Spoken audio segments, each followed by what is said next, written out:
Blended Learning. My name is Satish Patel. Welcome to this presentation. Blended learning is an approach which embraces the traditional values of face-to-face teaching and integrates the best practices of online learning and teaching. I believe it's an approach to learning and teaching which can both enhance and expand the effectiveness and efficiency of teaching and learning in higher education and in schools.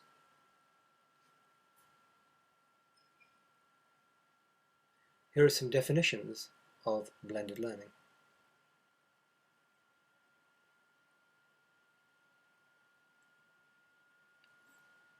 The dimensions of time and space.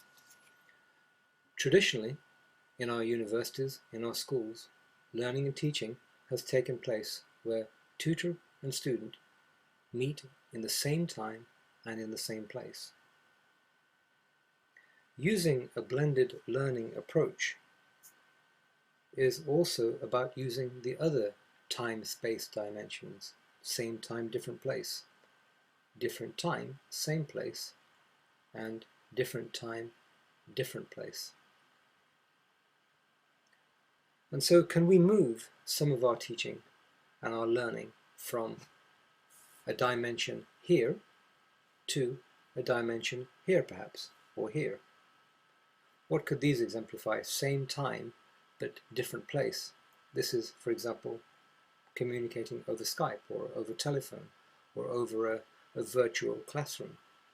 Different time, same place. This is like a discussion forum or a chat or a notice board. And here, one of the things which I advocate is moving, if not all, then many of the lectures to a different time, place, environment. That is, the lectures that we have, which are on PowerPoint or on Word or whatever document they're on, that we simply can record these and place them and make them available for our students. And screen recording program is, if not free, then very available at a very reasonable price these days. How would you describe your teaching environment? This used to be mine. Overhead projector in the background, whiteboard, students often making hurried notes, and me wanting to move on to the next overhead projection. Invariably, not all of my students were in the lecture room at the same time. This meant that there were gaps in knowledge because they couldn't access my lecture at any other time. Nowadays, my environment has changed. Instead of having this environment, my environment is a bit like this, where I'm the person in red here, and I sit with a group of students and we discuss one or two chapters or we discuss some aspect of our course. Meanwhile, the other people in the groups are sitting around here. And this could be a 1.5 hour seminar. I call it the in-out seminar. And this is only possible because I've made my lectures available in a different time-space environment, and I made time available for my students to see it. I expect that they answer study questions, and I expect them to do work before they come to the seminar. And in the seminar, we talk about it. Here are some examples of seminars that I've had with previous students of mine. And I'm sitting with the in-group there. And there are people who are sitting around. My take on learning is that until you put your understanding into your own words, you don't really know it, you only think you know it. It's when you can put and synthesize this knowledge that you've gained into your own words and say it to somebody else that I think understanding this, you can check whether and how you are understanding. So in the autumn of 2006, when we had the old point system in Sweden, I would get 125 hours for 5 hours for a 5-point course, and then I would have quite a few lectures, 14 times 2 or 3 hour lectures, and I had 3 seminars and I had maybe 5 tutorials or so. Now my environment is different. I have one lecture at the beginning of term, and after that I have 36, up to 36 seminars or workshops for an equivalent of the old 5-point course, nowadays about 7.5 or 8 Högskolepoäng. My individual tutorials, they're finished because most of the work that I do, it's available online. Students can see them whenever, wherever. Also, final exams. I still have final exams in some courses, but these contribute to a part of the total grading process. Instead, I've adopted a continual assessment approach. And I use online assessment for this. Now, how does this actually work out in practice? I'm going to now navigate to a learning platform where I have my lectures online and other related activities, so you get to see how it is in practice. This is a course called Language, Society and Power, which was held in the spring term of 2009. If these things are grayed out here, that's because it's not available for students now because they are studying on another part of their course. However, between January the 19th and January the 25th, this is what students had to do. These were the aims for each week, and this is what students needed to do to attain these aims. Clicking here, there are study questions for students to work on. And here, there are some lectures which are available. Clicking here.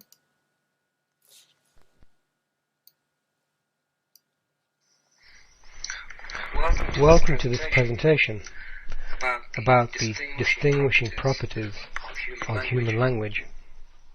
As you can see, this is a presentation which students can pause, they can fast forward it, they can rewind it, they can move on to another part.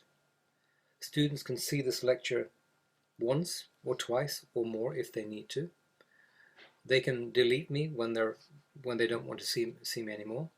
And this lecture is available 24/7 at a time that suits the student. And I make time available for my students to view this lecture. Going back to the learning platform here, here's another presentation. And I ask people to consider this aspect of the course, how these newspaper headlines are perceived by us when we read them.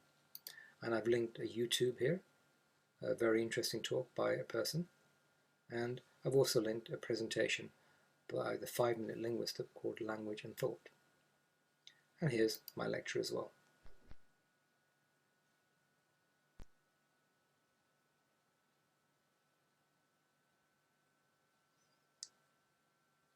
Three linguists who have.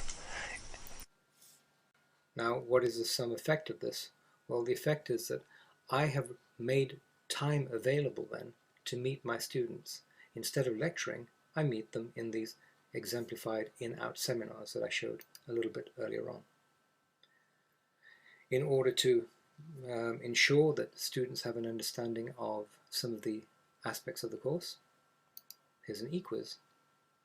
And by clicking here, I can go into the e-quiz and check in on student performances in relation to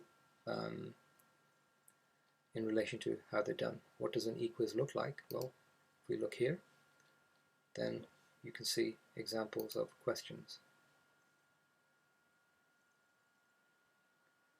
And this is my view as I can see what students have got right or what students haven't got right. A really interesting button is this called Analyse of Komponent, and here I can look at individual questions and to see how well students have performed on individual questions. So here I can see that 86% got this question correct, but only 52% here. What does that depend on? My explanation? Something which was unclear? Should I spend more time on this? It gives me a lot of pedagogical feedback. Available for me, for you, today means that I can arrange for online assessment. I can arrange for videos to be seen, lectures to be seen at a different time. This kind of possibility was not available before. So, online assessment and different kinds of online assessment. I've recreated my teaching environment, but I've also recreated my students' learning environment. And I have now a blended learning environment.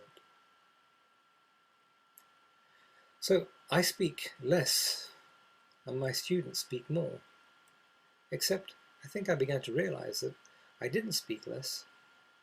In fact, I spoke a lot, perhaps as much as before, but now it was not in the same time and it was not in the same place, not all the time. And when I did meet my students in the same time in the same place, then the nature of the interaction was drastically different compared to traditional lecturing. So my learning environment has been recreated. My take is that this presentation has a shelf life of 2 to 4, 2 to 5 years. After that, there'll be nothing about this which is not new for universities and schools in at least in Sweden, but also in many other countries. So why would a busy university or school teacher want to stop what they would normally do to attend or to watch a presentation like this? What's in it for you? What incentives are there? More time? More money? Less work? What are the incentives? By answering this, let me look at then the types of learning environments first of all. We're looking at distance and we're looking at campus. And now we're looking at blended learning, which takes the best of both of these areas. Once again, have a quick browse of these blended learning definitions. And for my part, I see blended learning as being a combination of continuous assessment, self-study, self-check for students, a lot of time spent in seminar discussions, and a lot more social interaction. And it means that I can use these different dimensions of time and space in the way which I see best for my particular subject. Perhaps it could enable for more field trips or more lab reports, more interaction with things, and lectures are moved to a different environment. How do you plan your course hours? Do you get a certain number of hours for a certain number of points? How much is it planning time? How much time do you spend making exams, marking exams with lectures, seminars? This is one way of trying to consider that, because, well, I don't want to work for free. I want to know how am I going to spend my time and how much time do I spend.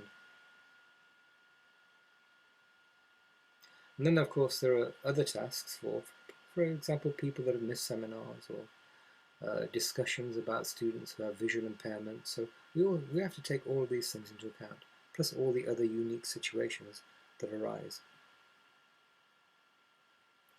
What part of teaching do you really dislike? For me, I hate resits due to last-minute revision, extra tasks for students who do not come to obligatory seminars or lectures. I really dislike repeating myself in a lecture because somebody has asked me a question which they don't understand because they weren't there at the last lecture. And I really detest having individual tutorials for students that went on a skiing trip instead of attending, my course. But now all these problems I've removed to a different time-space environment. I believe that we are, as a species, we are blended learners. And my take is that people do perform better when we have a mix of modality and also a mix of method of learning. The question is then, if we are blended learners, what then is the optimal blend? I don't stipulate a particular blend. Instead, I think we have to consider the nature of the course and the context of the course.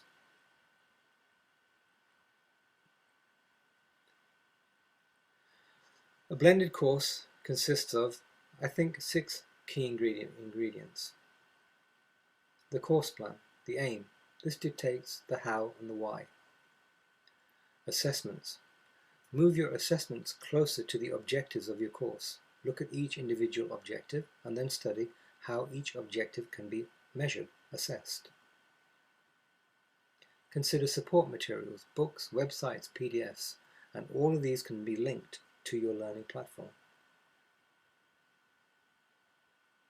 Use online events, Adobe Connect, eStudio, Maritech, so that for campus students as well as distance students, you can also meet them in real time, but in a different time-space environment.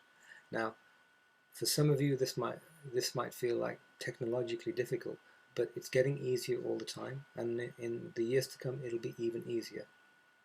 Many of these online possibilities are available for free, and some are paid for by a license through your university or through your school.